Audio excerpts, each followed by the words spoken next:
The ACC was in rare form this weekend, or maybe it was on par for what we typically see out of some of our favorite teams. We'll talk about the highs and lows in between all of Week 9 recap on today's show. You are Locked On ACC, your daily podcast on the Atlantic Coast Conference. Part of the Locked On Podcast Network, your team every day.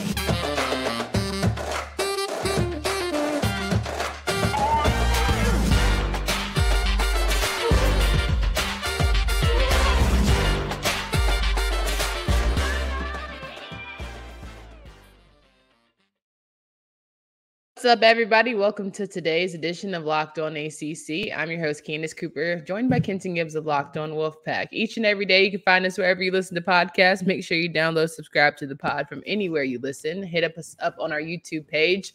We're always looking to talk through some of our comments, especially when they're positive, good vibes only at best. On today's show, we're going to talk about Week 9. We're going to talk through all of the big games that happened this past week. But our friends at PrizePicks want you to know that today's episode is brought to you by them.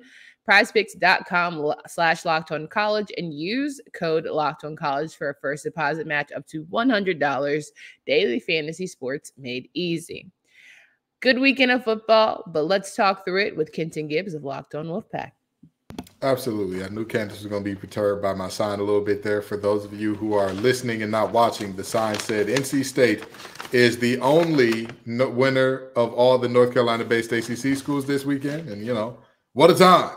How about that Wolfpack, right? I was told that they were the worst team in the one of the worst teams in the ACC by a mile. And lo and behold, they're one game away from tying what was the top 10 team in the nation. So, you know, I'm ready to talk about this weekend because it was an exciting weekend for me. How about yourself, Ken? It was good. Crazy part about it is, we do shows, we have prep, we get ready for things, and, we have intros. And then when you kind of throw wrenches where people are trying to just get reads off and do it correctly, it kind of distracts them. But, do your thing. Let's talk about Thursday night's matchup. Virginia Tech and Syracuse had a good one to start out the week. And boy, did Virginia Tech remind everybody while playing in Lane Stadium is just not that simple. Yes, Syracuse have an extremely down year, but man, was Virginia Tech's defense punching hard and punching often. And the fact that they even got 10 points, honestly, was surprising because I was very certain that they were going to get blanked. But kudos to Virginia Tech turning this tide around, acting like they want to be somebody. Now that you have QB1, you have Tootin at the helm in the backfield, you're good to go. This game was so nasty so quickly. It was 30-3 at halftime. And I thought to myself, I want a victory lap to fans right now because I don't know what they were thinking picking Syracuse, but also what if Virginia Tech lets me down? And then by the fourth quarter, I'm like, yeah, no, there's no chance. I'd have a better chance of taking on hell with a squirt gun and 3 icicles. And I'm surprised that Dino got off the plane as Syracuse's head coach. And I mean that very seriously. Yeah, I think they're going to let him finish out the season for sure, but it was definitely head-scratching from start to finish for Syracuse. It's just like I'm trying to find the good, and it really is nearly impossible. Offensively, they couldn't get going. Defensively, they did the best they could, but it was just all Virginia Tech all night. And shout out to that defense, Kelly Lawson. You also had Keontae Jenkins, just really all over the field. Powell Ryland, just they wouldn't let up. And I feel like that was a night where you're honoring Mike Vick, where you're honoring, old famous, Virginia Tech Hokies. It was just spot on. This is what Virginia Tech football means. And I'm sure in the locker room there was talk like, let's build the momentum on this and all that good jazz. Absolutely. And that defense as a whole, you got to give them credit. 8 sacks. What? Yeah. 8? That is insane. That means that you had a quarterback under duress all night long. And boy, did they have Schrader on the ropes there. I'm surprised that he finished this game out. It's more power to him, but get that man some help, please. Help him out. Do something. Yeah. And so we picked Virginia Tech to win. I wouldn't bet against Lane Stadium and Virginia Tech Hokies on a night game ever, dang near, unless it's, some top Alabama or something like that. But the fans, for whatever reason, felt confident in Syracuse. And that probably is the most head-scratching pick for the fans all season. Oh, absolutely. I'm confused because I could understand if Syracuse was like coming in and it was like a situation where they were up and down on the season and you didn't know which of them you're going to get, they've been getting steadily worse each week. Like, they've looked worse and worse and worse each week. I know every coach on that coaching staff right now is updating their LinkedIn. They're reaching out to their contacts saying, hey, brother, y'all got a spot over there? You know I can call some defense now. I'm just saying, I heard y'all giving up 35 a game. I can help you out with that. So yeah. Ultimately, it's very, very unfortunate, but Virginia Tech took advantage. Shout out to them. The Commonwealth is up, y'all. The Commonwealth is up. Indeed. Where do we go from here? Virginia Tech has a lot to look forward to from their season, and Syracuse is just trying to make it through this season while figuring out, making those transfer portal calls, whether it's getting, new jobs for the coaching staff. It definitely feels like the writing is on the wall for Dino, and it's such a hard way to go out because I'm sure he's very passionate. He cares so much about the team and all the things, but I think after 8 years, it might be time for some change. All the injuries that they have is super unfortunate because it's making Dino look like he's doing the worst job that he is, but objectively, it's on the coach to be prepared for those injuries. So, it's unfortunate. Let's start with our Saturday matchups. Florida State kicked things off against Wake Forest in Winston-Salem, and it was all Wake Forest until it wasn't. No, I'm just kidding. It was Florida State doing what they do best, and that's just having all of an artillery of offensive weapons and just swarming Wake Forest's offense. Poor Mitch Griffiths. That's a horrible welcome back game, is to just be swallowed up by that. Seminoles front, it was all nulls, and I'm happy for them, honestly, because again, we cannot have them lose. We cannot afford. I'm rooting for them to the finish, go undefeated, might as well. Can't afford them to be in bad light at this point as a conference. This was an excellent game by Jordan Travis. I have got to give that man his love. He showed up. He showed out. He did everything that you could expect of a quarterback. And there were some freakish catches by Keon Coleman because, of course, that's what he does. That's who he is. He's that type of guy. Of course, you had Trey Benson taking some easy ones to the house where it's like, that wasn't very hard. That wasn't, if there was an easy button on the field, he'd go ahead and slap that thing as if he was at Staples. But the reality of this game is the defense has to be the story. Again, another situation where they were all over the quarterback all night long. Mitch Griffiths, you talking about a terrible game to be welcomed back. That was a tough one. That was a really tough one. Their offensive line was undermanned by a mile, and you could tell because Florida State didn't even need to blitz much to get home. But every time they did bring a dog, it was hitting. And so, hey, what do you expect? The superior team was superior. And I'll tell you this much. Florida State is starting to move into that boogeyman territory. They're starting to move into that, oh, boy, we see Florida State. Go ahead and pencil that L in territory on this season. Yeah, positive spot for Wake Forest. I will say Justice Ellison had a great game. I think, you saw some breakaway runs and some really explosive kind of chunk plays, but unfortunately, not capitalizing on those moments. And what Wake Forest is also really good at is turnovers and capitalizing on them. And you didn't really see that much for Florida State. So I think it was just one of those where you tip your cap to just the better team in that moment. Yeah, absolutely. Absolutely. Let's talk about Boston College and UConn rolling down our deck here. Boston College squeaking out a win against UConn, which I didn't think that would be such a squeaker, but thankfully we all picked Boston College as well as we did FSU to get the victory in the end. I'll tell you this much. Boston College is impressing me because they keep finding new ways. They keep finding different ways. They keep having different guys show up, different guys making an impact. If you look at Kai Robichaud over these last 2 games, right, he's averaging now, I want to say about 130 yards per game or 135 or so yards per game. He's averaging now between both of these games, 6.5 yards per carry, 2 touchdowns per game in both. Of course, you talk about the electric 57-yarder against Georgia Tech last week, but this week there was no super run. He just kept getting you 5, 6, 7, 5, 6, 7 every time he touched the ball. And I'll tell you what, you combine him with Castellanos, and you've got something similar to what they've got going up at Virginia Tech. And now, like I said with Virginia Tech, the exact same thing in terms of the defense is defense, and they're doing what they're supposed to do. They're getting stops. You could have something special on your hands because, again, shout out to Boston College. They have turned this season, did a complete 180 pretty much, because they're showing up for every single game now. You know, what's crazy is Boston College is almost bowl eligible, right? Yeah. Never thought we would say that about this team this season. We talk about dark horses. We talk about teams that we didn't see coming. And I definitely could say on paper, without question, this is the team we got wrong the most. We were rolling through that preseason list. We went through the schedule and we gave them L after L after L, and they found a way. So I'm happy, because you rag on me about believing in Hafley and all the things, and the way you were about Key.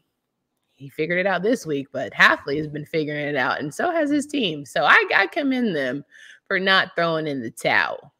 You're a better one than me, because I ain't sticking beside you. I ain't giving you as many years as you done given Hafley. I just ain't doing it. You saw how quick I jumped ship on Key, okay? Now, am I back on the ship this week? Anytime you beat Carolina, you're going to get me back on the ship, baby. You're going to get me back on the ship at least for a week. At least for a week or two. Don't let me down. But no, very seriously, this is a situation where, you know, we were wrong about Boston College. And, hey, I'm never too big to admit that we blew a call, or we blew what we thought the team was supposed to do. And this team is blowing out the water what we thought they were going to do. Now get bowl eligible. Go on and get bowl eligible. Let's see something special for the rest of this year. I would not be upset about being wrong when it comes to people being successful. So I definitely agree there. Let's talk about our friends here at eBay Motors. All right. Every single time that you have passion, drive, and patience, what brings home the winning trophy is what keeps your ride or die alive. eBay Motors has everything you need to maintain your vehicle and level it to peak performance, from superchargers, roof racks, and more. Whether you're into speed, power, or style, eBay Motors has got you covered. With over 122 million parts for your number one ride or die, you'll always find exactly what you're looking for, because eBay Motors, you're burning rubber, not cash. With all the parts you need at the prices you want, it's easy to turn your car into MVP and bring home that win. Keep your ride or die alive at ebaymotors.com. Eligible items only. Exclusions apply. eBay guaranteed fit. Only available to U.S. customers. Kenton Gibbs and I talking through week 9 as we recap what was a very exciting week for the ACC. Some pretty no-brainers there, some pretty head-scratching ones as well. But this one was sort of a toss-up. Kenton wasn't fully bought into his program getting the victory, and yet somehow, some way, they figured it out. So NC State beating Clemson 24-17.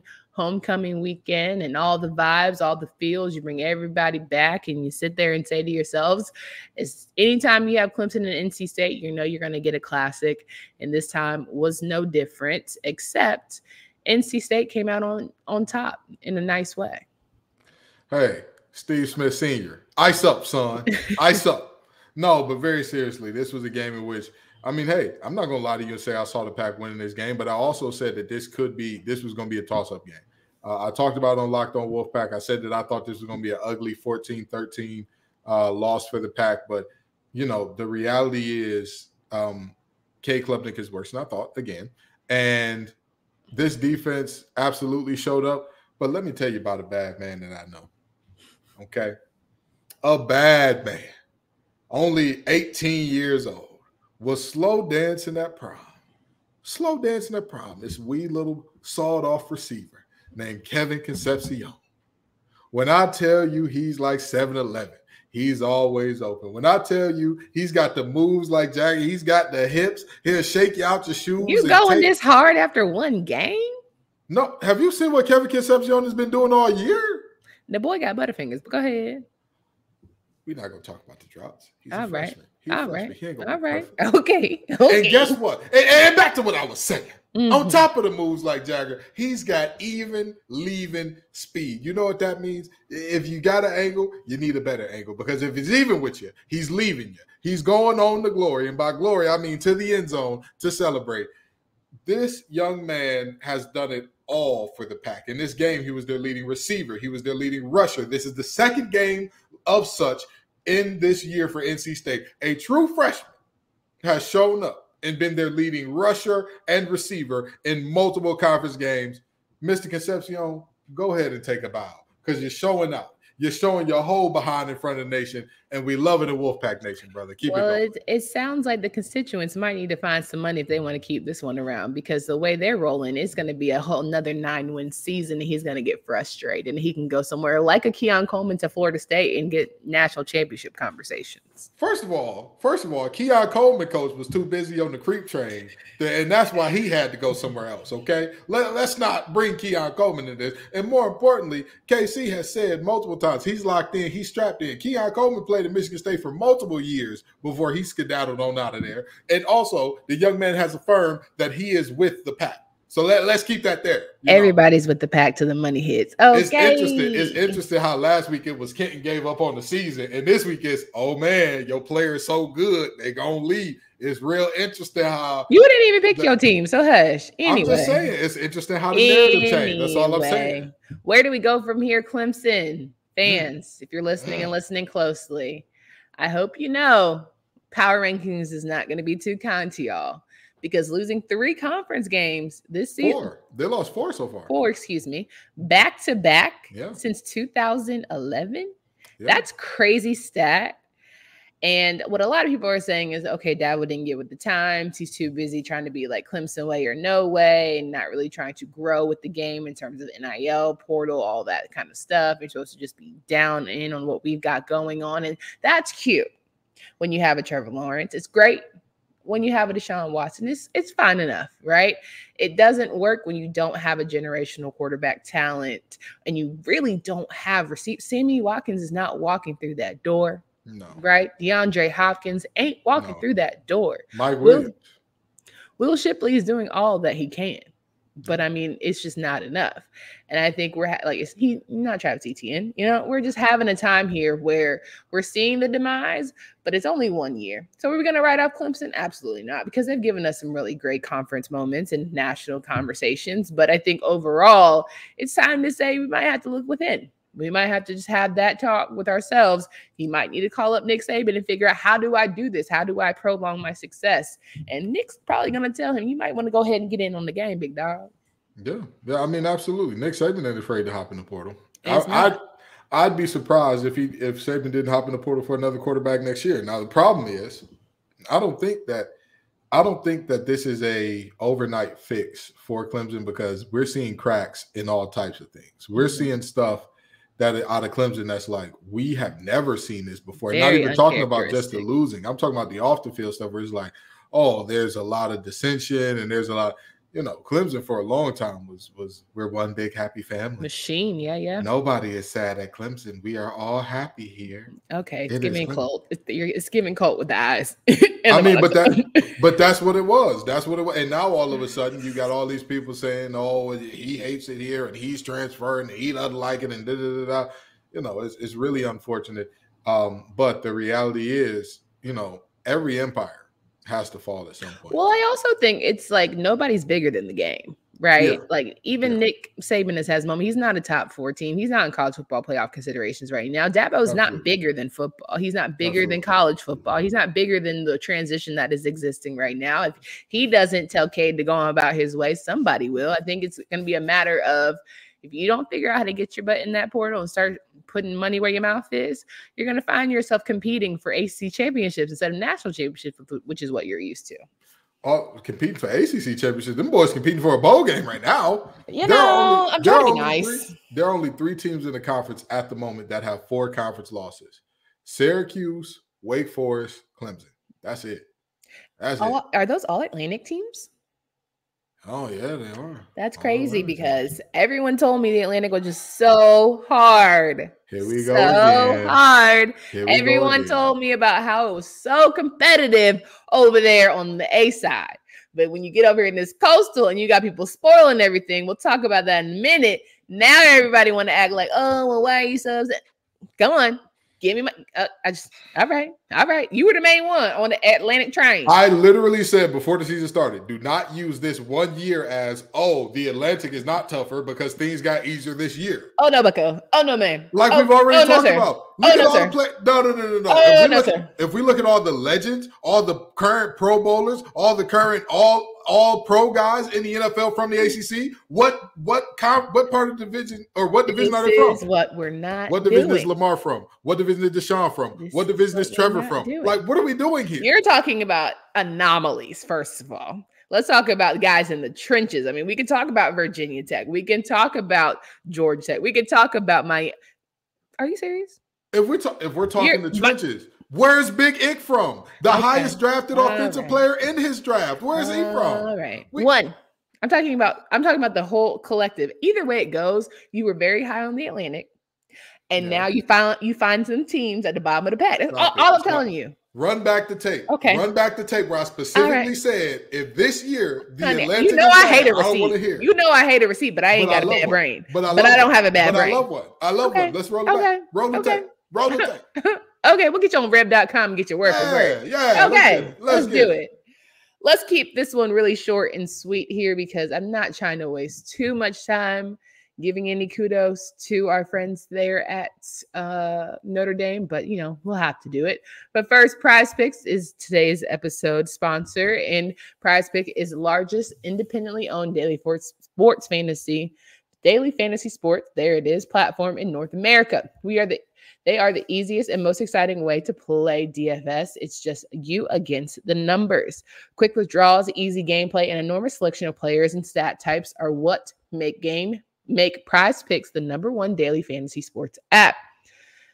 Go to prizepicks.com/lockedon and use code LOCKEDONCollege for a first deposit match up to $100. That's prizepicks.com/lockedoncollege using code LOCKEDONCollege for a first deposit match up to $100. There it is. Let's get it cracking. We don't need to spend here long. Notre Dame, 58-7. Pitt, it's ugly. It's ugly. When you got to choose between a Canadian and Phil Dracovic as your quarterback, you're in a bad situation. And that's where those boys up in Pittsburgh are. You're famous if you have two quarterbacks, you got none. Yeah, if you got two quarterbacks, you got none. Well, if you got two bad quarterbacks and you just I was just about to say, SOL. if you got two quarterbacks that can't do squat, they can't bust a grape. Don't know when to slide, don't know what read to make. You got two. You got nothing. You got nothing. Tough. Long story short, and I'll tell you this much: I'm pretty sure this is Notre Dame's biggest win of the season against an FBS opponent. Like their only win that was even close to this was against Tennessee State, which was a 53-point win. This is embarrassing. Yeah. This is embarrassing, man. And for that defense to be what it is, like I was shocked at how they ran up the score, but at the same time, it's just been that kind of season for Pitt. Yeah, just nasty work for Pitt. Narduzzi and the boys are limping to the finish line. And I mean barely crawling, just one leg hanging off saying, medic. Please send an emergency medic because who's having a worse season, Pitt or Syracuse? From two coaches that have been in the trenches long enough now. I'll say the actual worst season is Syracuse, but the worst against expectations is Pitt. So like if we're just looking objectively, like which of these seasons would you rather have? Pitt has a massive upset in there, but if you look at like what they're expected to be, people were like, oh, this is the 4th, 5th best team easily, at worst, 6th best team. And lo and behold, that was you, good buddy. What everybody said that. It wasn't no. Who had them below the 6th best team? We're gonna have to really start doing this tape recap because you were so high on Pitt. I said that. I said it wasn't just me. I'm not saying that. This is one of those moments like when the kid get caught talking in class and they're like, oh, we gonna call your mom, and it's like, Ma, it wasn't just me. Everybody was talking. It was not just me who believed in Pitt. That don't make it better. Everybody thought that Pitt, it will for my children. I'll tell you that much. I am looking at this situation saying I was not the only one to think Pitt is going to be decent this year. So you was by yourself in that. We all knew Syracuse was going to be 2 tons of buns. Nobody thought like I didn't think they're going to be 2 tons of buns. I just thought, 6 wins. But let me see. I just wanted to know what the back half of the season was going to look like. And they just said, let me go ahead and make sure you just don't have no expectations. I just said they buns. You ain't going to see nothing but more peach wobbler back there. Okay. This team is not good. Just more buns. Sometimes you forget that you have a show with the girl. Oh, Louisville and Duke. This is the first time I think we've seen Louisville. Well, sorry. This is the first time I think we've seen Duke be kind of like Duke football that we know. In terms of just not being able to get it done offensively, just struggling for what is a strong defensive unit, just not getting it done. Some injuries, of course, some setbacks there. But man, high praise, kudos to Louisville for getting the job done at home, coming off the bye, and having the coach Braun be like, listen, we've seen ourselves crumble in the back half. We just got to finish it off right. And that's exactly what they did. They didn't give Duke an opportunity. And I think that's just great for that Louisville defense. You know, I saw this coming. This is not a surprise to me at all. I said that either they weren't going to have Riley Leonard available or you're going to have a very, very reduced version of Riley Leonard. And the only thing that is surprising is that Joe Jordan had a career day here. Like, wow. That was the you part. You knew that. This is the thing. I'm a big Joe Jordan guy. Everybody who knows me, hears me talk about Louisville. I say he's the guy that stirs the drink offensively. But you're looking at a Duke defense that they are extremely stout in terms of stopping the run. That's what they do. That's where they hang their hat. That's their calling card. But not only that, I think even more surprising was that Duke could get nothing going in the run game. Nothing. Their leading rusher, Jordan Waters, 5 carries, 21 yards. That was the leading rusher of all their players. Some beautiful open field tackles swallowed up in the backfield. Like, they didn't get much, if any. Louisville dominated up front on both sides of the ball, and that's the part that surprised me because, again, when I talk about Duke, what do I always say? Physical, physical, physical. And they got out physical. And it's, as the old saying goes, what happens when the intimidator cannot intimidate? He becomes intimidated, and that's what happened. Duke got intimidated. Yeah, well, there it is. Let's talk about one that was fairly close, head-scratchingly close, but, you know, we can give credit to where credit is due. They're feeling themselves right now. Virginia came up just short against Miami, but still, nonetheless, they're putting up some offensive numbers where you have to start turning your head. And for defensively, say, you know, hats off to them. Malik Washington, Malachi Fields, you know, Tony Muskett, still making some head-scratching decisions, but, you know, we'll give it to them. I think offensively they're turning the page, but I think defensively is where, you know, for Miami, hats off, praise the Lord, Saints. Great that you have a great run game because Tyler Van Dyke ain't getting it done. Yeah, Miami got to lock in. Miami got to lock in for real. They playing with their food for real. The back end of this schedule is brutal. Yeah. It is brutal. You do not get any breaks. If you think, oh, we're good enough to take a break against NC State, I don't think y'all are, with all due respect. Then you got Florida State after that. Then you got Louisville after that. Then you finish off with a Boston College team where that's another team where, with all due respect, this team has gotten better and better and better as the season goes on, right? Here's who Boston College has coming up. Virginia Tech off a bye week, Pitt, and then Miami. Ladies and gentlemen of the jury, do not play around. Do not mess around. Miami, I know that, you know, we love giving Tony their credit on this show. We love talking about how Virginia is turning it around and they're looking like a serious football program because at the beginning of the season, let's be honest, some very unserious behaviors coming out of Charlottesville. Absolutely. Now they're headed in the right direction. They've got some things figured out. They're making these things a ballgame. Miami, stop playing. Stop playing because every game, Miami is in a very similar situation to what I say about NC State. Every game going forward is winnable. Every game going forward is losable. It's up to you. What do you want? 1,000%. I guess we got to get to it. UNC and Georgia Tech. Not going to spend too much time here because, frankly, I'm done. He ain't got to say much. And the reason I'm done and not even try to be a homer for real, because it's just like, not only are you a very unserious football team, but like how do year over year you guys have the same defensive struggles and nobody at the top of the food chain gets relieved of their duties? And I ain't trying to be funny.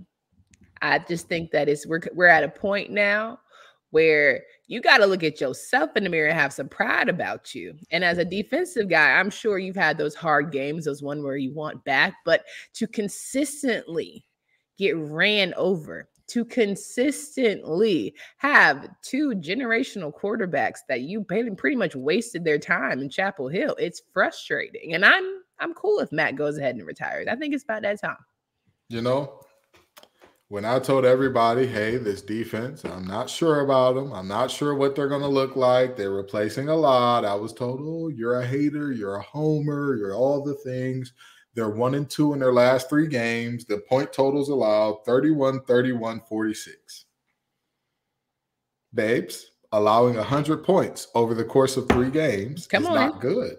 And not even that. You're not in week 1. You're not in week 3. You're week 9. We're talking about week 9. And were you too high on yourself and thought like, oh, well, we've been able to cover a multitude of sins because we have Drake May to bail us out. And now, mind you, Drake shouldn't have to put the whole team on his back. Tez Walker just finally showing up. He got himself powed during that game. So who knows if he's even going to play in week 10. But it's just very frustrating because, hey, guys, guess what? The season does not get any easier. You still got to play Clemson. You still got to play NC State. You know what I'm talking about? Like, you still got some really good games ahead of you that if you don't figure it out and start having some serious man in the mirror conversations, forget college football playoff, forget New Year's Six bowl. You're not even in the top 25. Can you get a bowl? Like, I'm glad you're going to make a bowl, but is it going to be at the Bahama Cheeses bowl? Like, what are we doing? I think the worst part of this loss is, what was the joke that I made about Georgia Tech last week, Miss Cooper? I don't know. Of all the things. I said that they're like a woman who has a boyfriend who's bad in bed. They cannot finish to save their lives. Yeah. And what did Georgia Tech do in the 4th quarter of this game? Now, I will say that Joker did run out of bounds and came back in and made that catch. So, but you don't leave it to the ACC officials. So I'm not even going to blame the refs. We said the same thing to Miami. We said the same thing to multiple teams this season. If you 100%. leave it to, we said the same thing to Pitt last week in Villieu. If you leave it to these ACC officials, they gonna screw that pooch every single time, baby. Every single time you give them the chance, they will blow it. We have not seen a game yet where if it was up to the refs, they made the right decision. Oh, absolutely. And I'll tell you this much. There needs to be clarity and accountability on these refs' part, like I have argued for all year. But guess what? As it stands right now, there is none. There's still an L at the end of the day. Like the clock hits 0 and there's an L and they rush the field. Like, are you not embarrassed that they ran the field after your number 17 team upset? Do you not? Here's my biggest thing, okay? Y'all don't understand how to be the target. Y'all don't understand what it's like for people to want to beat you off the string. Like, nobody wants to beat just a regular podunk bad North Carolina team. I would love to beat a top 10 North Carolina team. I want to beat a number 17 North Carolina team. And the fact that y'all don't feel like you walk with your shoulders back but not ready to go to war, and that's my problem with y'all. Yeah, I'm sick of it. I just don't understand how you get outscored in the 4th quarter by a team that has consistently, so much so that it's part of their identity at this point, letting down in the 4th quarter, and yet somehow they found a way to steamroll your behind. I shed a tear for them. I'm looking for the defenders. You know, the sexy red song. The sexy red song. I'm looking for them. I'm looking for. I'm one person who can get in that locker room digging somebody butt and tell you, I'm looking for y'all. I'm looking for y'all to step up. This does not need to be an App State game repeat every single time. Are you not?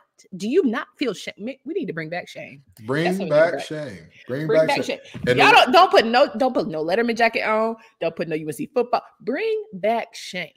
In the words of Future, turn on the lights. I'm looking for them too, okay? Because we want to see some defenders in that baby blue, but they just not showing up. But it's also bad for business. Like, do you not understand that y'all doing crappy, falling out of the top 25 is bad for the conference? It's bad for the conference. Who you're losing to is bad for you lose to Florida State, and we can live to see the day. You lose to Clemson, and this Clemson team, yeah, it's probably bad. But like, you lose to a Miami team, fine. You're losing to Virginia and Georgia Tech, who lost to Bowling Green. Be quiet. Don't say nothing to me. Get out. Get out. That's why I can't say too much. See, I done heard a whole rant. I'm pissed. That I'm done. Don't ask me no more about North Carolina. I'm done with y'all. I fight for Hafley, but I'm done with Mack. I'm done. Well, I too am done with North Carolina. So I guess we can move on to the next game. And this is your fault. For now, you started to believe in them and pick them every week, and now they want to freaking show up as jokers. You done picked them. You pick everybody else. So I need to keep picking North Carolina is what I'm hearing. Gotcha. What is the ultimate tally so we can get out of here? All righty. Well, let's pull this thing on up. And by the way, it hurts my heart to see Candace have, a week that ties me. But at the end of the day, now that I'm back on top, I'm excited here. So Candace and myself went 6-2 this week. The fans went 4-4. Tough outing. It's all right. You'll get a next week, champ. This was a much-needed bounce back for a guy like me, but the overall records stand as such. Candace is lagging behind, but a strong week is pulling her closer. She's pulling up on the pack now, 55-24. I am currently leading the group at 58-21, but nipping right on my heels. Get it? You see what I said there? My heels. Anyway, nipping on my heels is the fans at 57-22. They're right there after this week, and I'll tell you what, this race really and truly is heating up here. So it's going to be interesting to see how this goes down the stretch, because as much as we joke about Candace, this really is anybody's race. This really and truly is, anybody who wants it, it's right there for you. So fans, the week 10 is already up. It's already up and out. So if you want to vote, if you think that, hey, the fans are selling me, they're picking Syracuse, I don't want to do it, get your friends to log on in and pick the team that you think is going to win, all right? Because we'll be here. And I'm telling you, we're going to tally it by whoever gets the most votes before that first game goes off. So just letting y'all know that now. And we have a good group of voters. So it's not like it's like 3-5. I know some of y'all like to crack jokes about our views, but we got a good stock of people voting. So, just saying, make sure you cast your vote in, because it's going to be important, because bragging rights is a real thing on the show. I don't know if you guys have noticed or seen the person that co-hosts with me, but winning is very important. So there's that. Power rankings tomorrow. Boy, North Carolina, I just got something for you. I can't wait. I hate it had to be you. I told you I'm done. I'm not going to put you at the dead last, but you're mighty close. Oh, wow. I'll leave it a little meat on the bone. I know you're so torn up about that. Broken up, if you will. Heartbroken, if you will. Devastated. For Candace Cooper and Kenton Gibbs, until next time.